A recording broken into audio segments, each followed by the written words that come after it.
So I've told a lot of my career stories, but I want to share a career story about how I first got into management.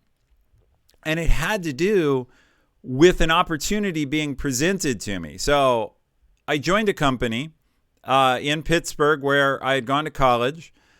And long story short, there was a product manager. I was an engineer, and I was paired up with a product manager, and we were working on a project. And the product manager, this project was with a partner company. And the product manager was one of the nicest people I've ever known. Super sweetheart. And the company wanted someone to beat the hell out of the partner because they weren't delivering.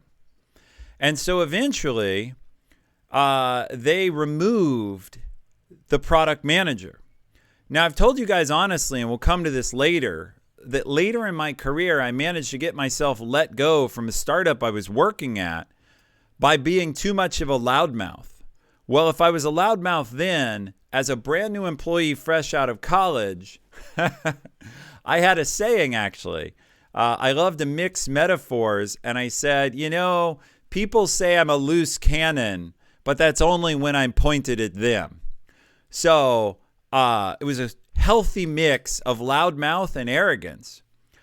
But it turns out that's what my company wanted, not in a good way. They wanted someone to pester and harass this partner company. And the other manager was too nice. So they removed him and they said, hey, Ethan, do you want to lead this? And I went after it and I stepped into leadership. And that was my first step down the path to the dark side of management. Because as an engineer, I always thought, oh, management, oh my God, I don't even know what that is, but I'm sure it's bad and it's non-technical and I want nothing to do with that. Kind of ironic that that was my thought, and now here I am as an executive trying to help you.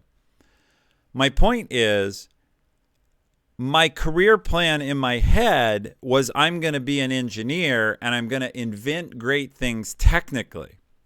And my whole career became I'm going to lead people and build teams and help people like all the wonderful folks here in this chat be successful in their careers. And so what I want to emphasize is I said career plans are worth having, but you can't miss opportunities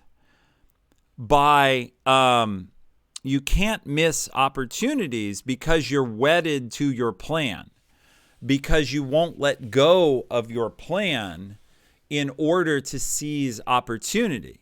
I could have said no. I could have said, no, I'm a coder. Leave me alone. I don't want anything to do with working with that other company. Get somebody else. And my whole career would have been different. And it might have been fine. It might have been better.